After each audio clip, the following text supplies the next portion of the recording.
Greetings, this is Lord British, and welcome to the Shroud of the Avatar Forsaken Virtues 6-month progress video.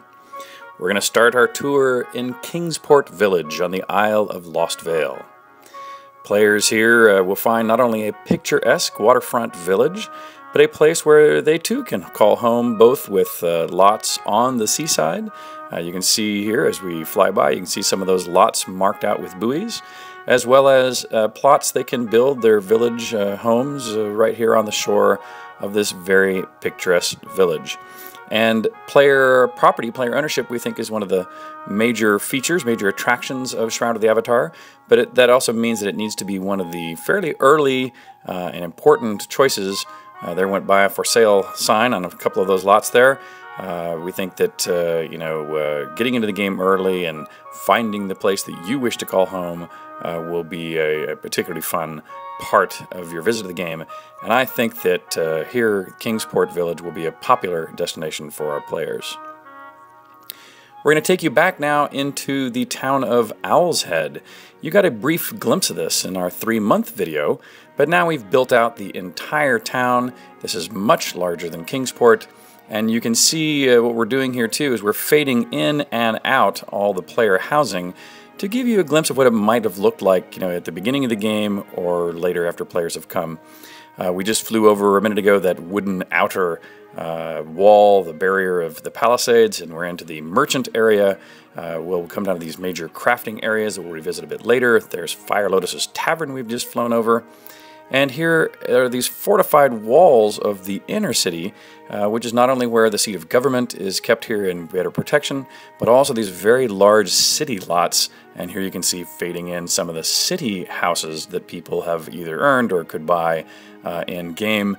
And you can see, not only is this much more fortress-like, and fortified, but the kinds of homes and businesses you'll find here at the core of these bigger cities is much more elaborate than you might find in some of the outlying villages. So depending on what your preference is of city life or country life, you can choose either a place like Kingsport or a place like Owl's Head, but we'll get a chance to visit some of these homes now next. In fact, on our tour of homes, our first stop is the Idleman House. This is a one-story, one-room, one-story, plaster and wood-based kind of Germanic-themed house that we actually especially made for our German backers a few months back.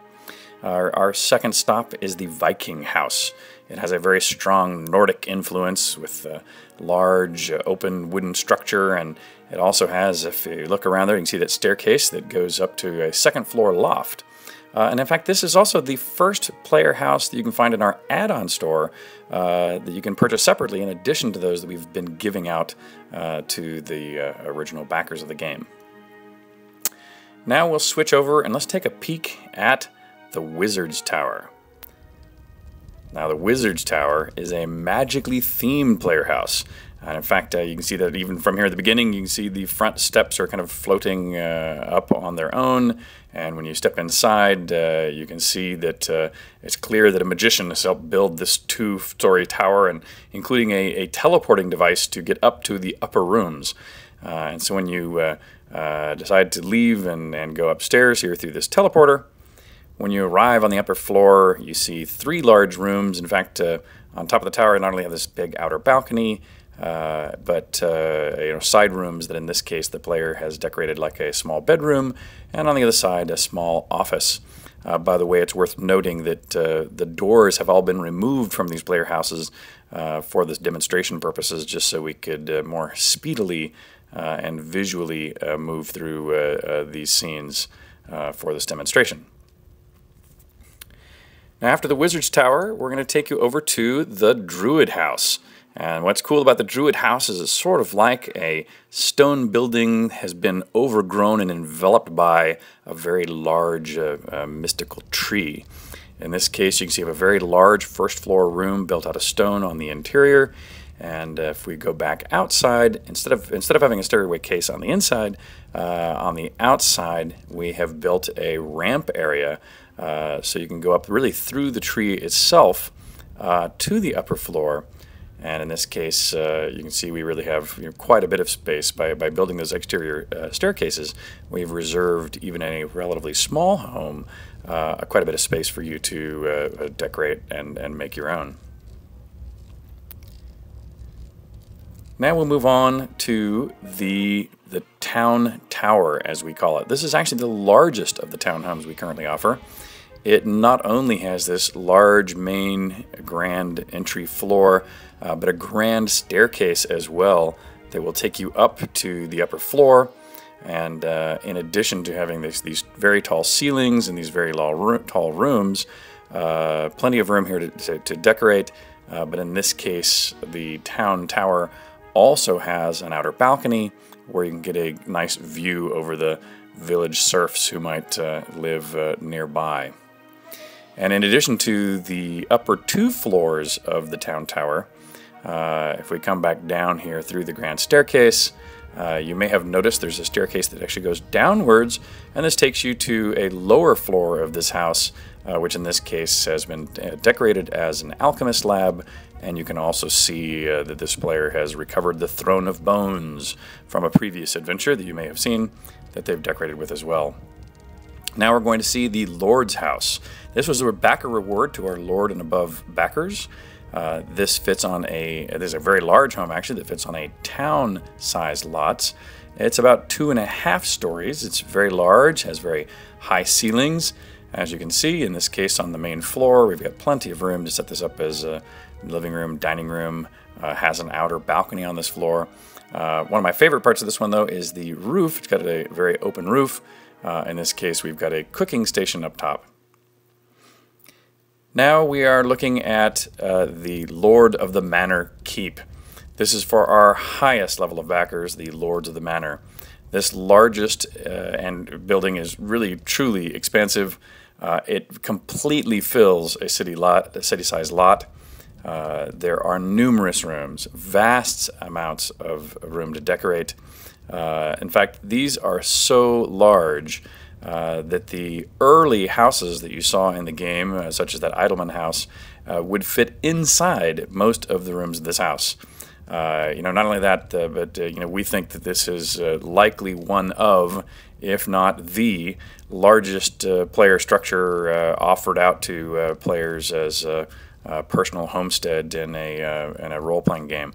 But in any case, I think that any Lord of the Manor should be pleased and proud to have a building or a homestead, a keep of this scale. You can see here on this floor, in fact, it's large enough to have a private chapel that would seat 50 or 100 of your closest friends. And so I think that again the amount of space there will be bountiful. In addition to these larger lots and home sizes, players can expand their holdings by building down. This we're running into here is one of the 2-story basements. You'll, by the way, notice that we're running around for the first time here as our female avatar. This 2-story stone basement comes as a reward for some of our backer levels. This one happens to be decked out. This floor is decked out as a crafting area, but like I mentioned, it's a 2-story basement, so we can go take a peek downstairs before we run off to another basement. This one is a large town-sized timber and stone basement. Here you can see a larder and on this floor, as well as if I go downstairs, you can see that it is kind of decked out as a tavern up top and a magical library down here on the lower floor. This one here is also a city-sized timber and stone style basement. Its upper floor in this case is decked out as a library. You can see again with these larger lot sizes the truly large amounts of space that is available. And so we think that players who want extra space in their homesteads will find these basements to be a great addition. We're going to go on to home decoration. We're back out in front of our knight's house in Owl's Head. You may remember from earlier demos. And of course, you can not only decorate inside your house, but outdoors. You can see we can sit in the chair outside by this crafting area that we have created. And we're going to sneak around the back of this house to an area you may have seen also in a previous video where we have some of the art created for one of our backers called the Hairy Man. He made these great bedding rolls and such, the tents and things. This guillotine that, of course, we can pick up and take with us and perhaps take the town square and see if we can put it to use. As we head over to go inside, you know, if I want, you can begin to even take stacks of objects and, you know, not just set objects around, but start to build stacks of objects. You know, on the interior here of the home, lots of things I could interact with and move around, including the wall decorations. So, not only can I adjust their position, but for example, if I grab this picture on the wall, I can not only move it, but you can see that as I move it across the room, it tries to realign itself to match the surface. Additionally, here on the floor, of course, you know, I can move the carpet. But over in these bookcases, you'll notice that these books are actually individual books that have been set on those bookcases. And so I can actually move the full bookcase with all the books on the case itself. And they move as a unit in a parent-child type relationship, which also then means I can move the carpet under the bookcase and the bookcase will come with it. It means I can add the barrel on top of the carpet and now they all move as a unit, and yet as you can see they're all still individual pieces. I can drag a book off that bookcase that was in that stack. We think that the decorating system will provide a great deal of entertainment for our backers. Back out on the streets of Owl's Head, let's wander around the town and see if we can find some people to talk to. In this case, you can see I've walked up to a guard, and as we've demonstrated before, we have a natural language conversation system. So instead of clicking on menu items or just speaking keywords, you can actually speak in full sentences, and the game will pull out of your conversation and what you've typed, it'll search for things that the guard might be able to respond to, even if typed in fairly complex sentences and even multiple sentences, and make sure that the guard tries to keep up with, the guard in this case, tries to keep up with what you're talking about. And you can also see that we're beginning to see the storyline unfold as the guard is expressing some skepticism and concern about my claim to have come not from New Britannia, but in fact a distant place called Earth, as they've heard prophecies of bad things for people who make that type of representation. You can see also here we're going to chat with this little stable boy who's taking care of some of the animals down here, and he, as you can see, might be a little bit of a simpleton, so it seems unlikely that I will get the kinds of information out of him that I will need to advance the plot particularly well, although I too like bees and think Arabella is pretty. But let's move on now to this crafting area. As you know, crafting is critical to Shroud of the Avatar. We really want a vibrant player economy where most of the equipment in game that you'll find will be player created, including not just combat equipment, but even the tools and things required for crafting, and the interconnection between those crafting disciplines we want to make as strong as possible too. And the crafting is broken up into really three phases: gathering ingredients, refining those ingredients, and then producing a final product. In this case, we've just taken some iron ingots that we'd already smelted. We used a sword blank to cast a sword for later blacksmithing. We're now going to take 2 more iron ingots, iron bars that we had already smelted. We're going to use a sheet mold, and what we get out of that is an iron sheet, which we can later use to make a breastplate. So now I'll take my molds back. I'll leave the smelting station, and instead I'll move over to the blacksmith station. And when we go over here to the blacksmith station, one of the first things I'll pull out onto the table, in addition to those blanks, is the smithing hammer that I can use to kind of bang these things into shape. I pulled out a hilt that I had made previously, and now I can craft a sword out of that, which I can immediately put to use as a player. Additionally, I can still use the hammer a sheet of metal and some leather straps, and I'm going to try to make a breastplate here to wear, but you'll notice that since the breastplate requires leather straps to hold all the parts and pieces together, I would have had to have acquired the leather strapping from a tanner to be able to put to use here in creating armor, that now with my freshly made sword, my freshly made armor, I can go out and do something really heroic, like kill off one of these chickens on the streets of the village. I probably did not do too much for my virtue by doing that. Now we've stepped out into a prison that can be found beneath Owl's Head, affectionately known as the Clink. And you can see I've dressed a bit like the guards to see if I might be able to sneak in here, but as you can tell, they saw through my disguise and still have allowed me to go and do some exploring here in the city prison. You also might see the little glowing moat around me, a little light spell that it's helping me see. And I peek over this little vantage point down into the prison labor crafting area, and off now into the warden's room, where he has been, obviously keeping an eye on the prisoners as well. But looky there, I snuck through a little illusory wall in the back of his office that was there to let him make a quick escape, and/or through another illusory wall here, so we can get over into the prison area, the prisoner holding areas. And so now I'm sort of backstage, you might say, in the prison, probably an area where I'm really not supposed to be. In fact, down here is the cell blocks, and I can hear a bit of a commotion going on down the hall from me. Let's see if I can figure out what that is. Here's where that sound's coming from, and sure enough, this is a kobold that has apparently escaped from the prison. The guards are here trying to subdue him, and so I think if I help out these guards, I'll get on their good side, and that might help me in the future quests I have and negotiations I have with these the folks down here in the Clink.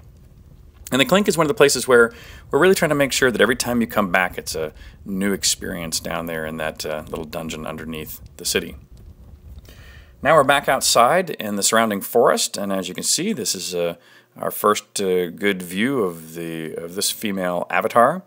Let's head out into the woods and see if we might find be able to gather some meat or some hides for crafting.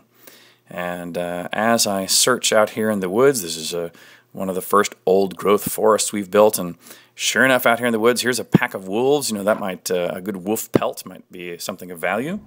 So let me first fire off a fireball and pull out a dagger here. And again, this is the first prototype of combat. This will be refined greatly in the months to come, but you can kind of see where we're heading there with the first combats. In this case, here is a bear. I've used a little bit of lightning on this bear and a little bit of heavier weapon, in this case a mace, and see if I can't take down this bear. And sure enough, I still can. And I've also heard that out in these woods that there are some satyrs who have been hunting in these forests too, and harassing a lot of the humans that have been out here. And sure enough, there are some of these satyrs, and since I'd been sent on a quest to kind of either run them off or kind of see deal with the fact that they're here kind of encroaching on human lands, I'll fire a fireball at this guy as well. And as you can see, he is upset with me, not only fighting with me, but kind of extolling the fact that they think these are their woods and that we're encroaching on them. And so sure enough, that may be a deeper story that I'll have to work on here in the months to come. All right, now we are down in a cavern that we found in that forest. And this is the first example I think you've seen of things being built with our cavern set.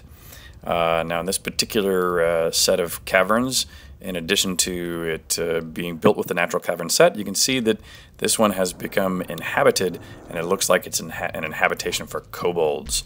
And so since they are one of our biggest enemies here in this game, here we are having a little bit of a combat with these kobolds, but you can see that they have been setting up shop in here for quite some time.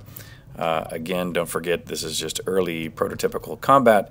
We'll see a great many refinements in that here over time.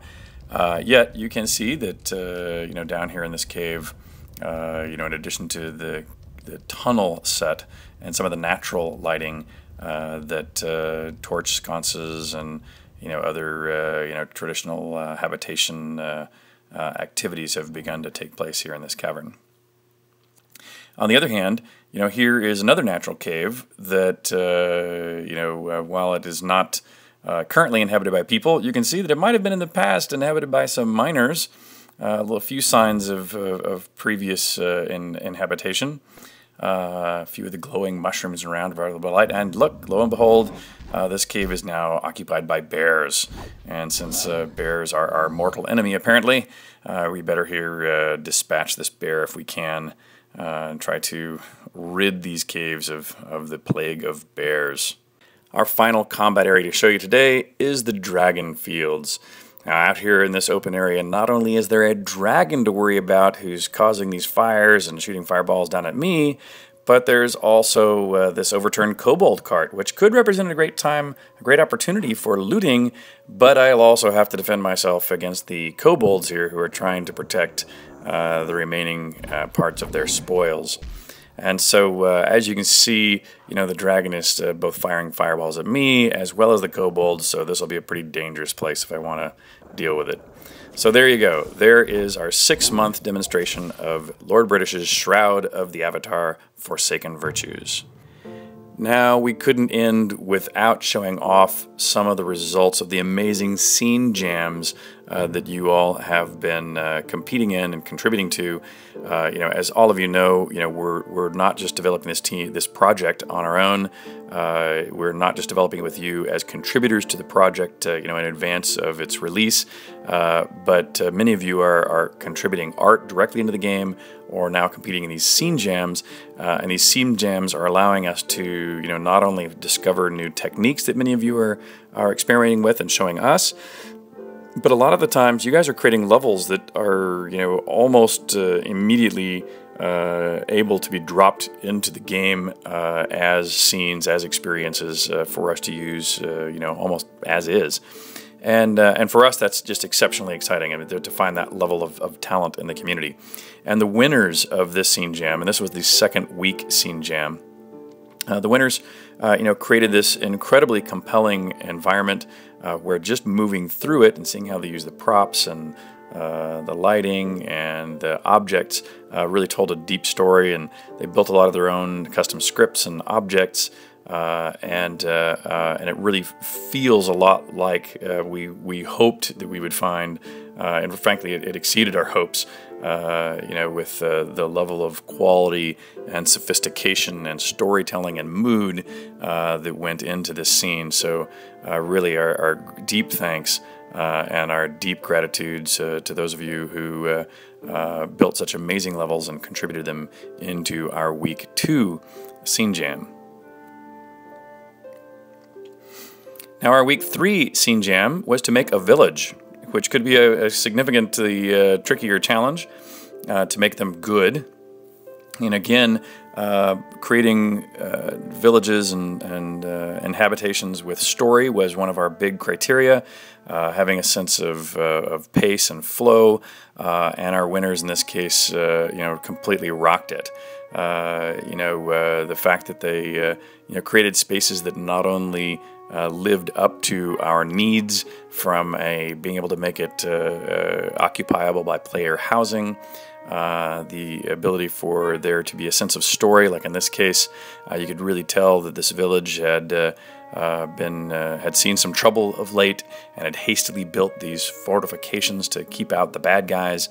You could really see it and feel it as you move through the space, and then on the interior of the space, these areas were very much like we would like to find in the towns that we build.